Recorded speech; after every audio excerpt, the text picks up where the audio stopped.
Chapter 1, Section 2 in A Course in Miracles. Section 2, Revelation, Time, and Miracles.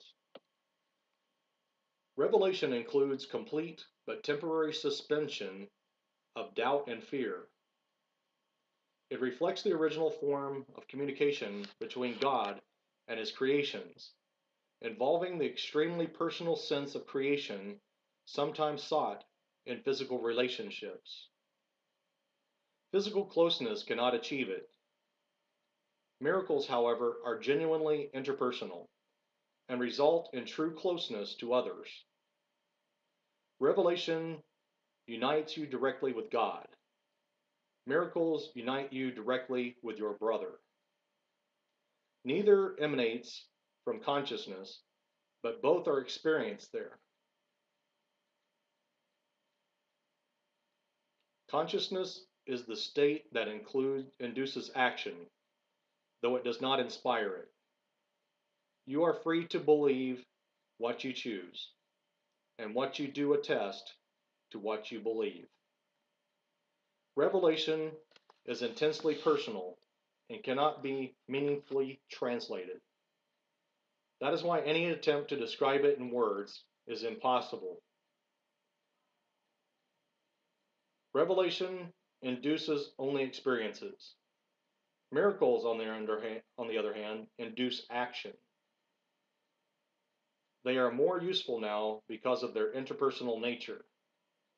In this phase of learning, working miracles is important because freedom from fear cannot be thrust upon you. Revelation is literally unspeakable because it is an experience of unspeakable love.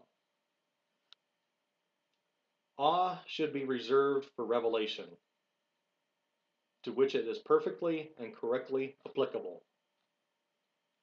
It is not appropriate for miracles because a state of awe is worshipful, implying that one of a lesser order stands before his Creator.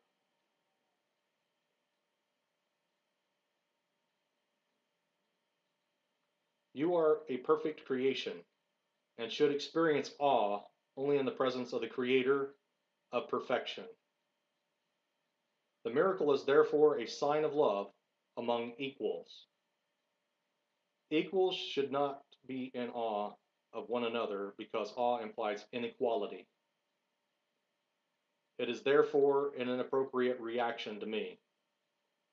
An elder brother is entitled to respect for his greater experience and obedience for his greater wisdom. He is also entitled to love because he is a brother, and to devotion if he is devoted.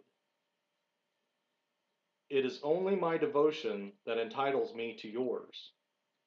There is nothing about me that you cannot attain. I have nothing that does not come from God. The difference between us now is that I have nothing else. This leaves me in a state which is only potential in you.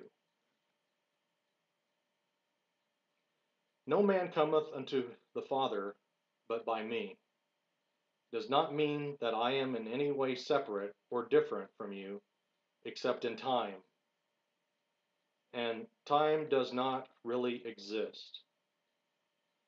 The statement is more meaningful in terms of a vertical rather than a horizontal axis.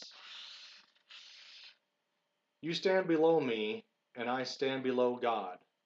In the process of rising up, I am higher because without me, the distance between God and man would be too great for you to encompass. I bridge the distance as an elder brother to you on the one hand, and as a son of God on the other. My devotion to my brothers has placed me in charge of the sonship, which I render complete because I share it.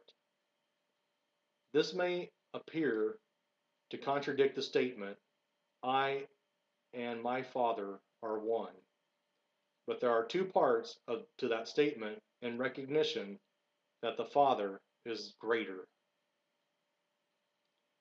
Revelations are indirectly inspired by me because I am close to the Holy Spirit and alert to the revelation readiness of my brothers. I can thus bring down to them more than they can draw down to themselves. The Holy Spirit mediates higher to lower communication, keeping the direct channel from God to you open for revelation. Revelation is not reciprocal. It proceeds from God to you, but not from you to God. The miracle minimizes the need for time.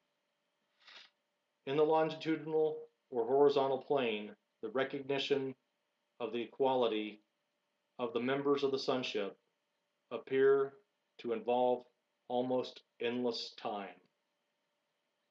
However, the miracle entails a sudden shift from horizontal to vertical perception. This introduces an interval from which the giver and the receiver both emerge farther along in time than they would otherwise have been. The miracle thus has the unique property of abolishing time to the extent that it renders the interval of time it spans unnecessary.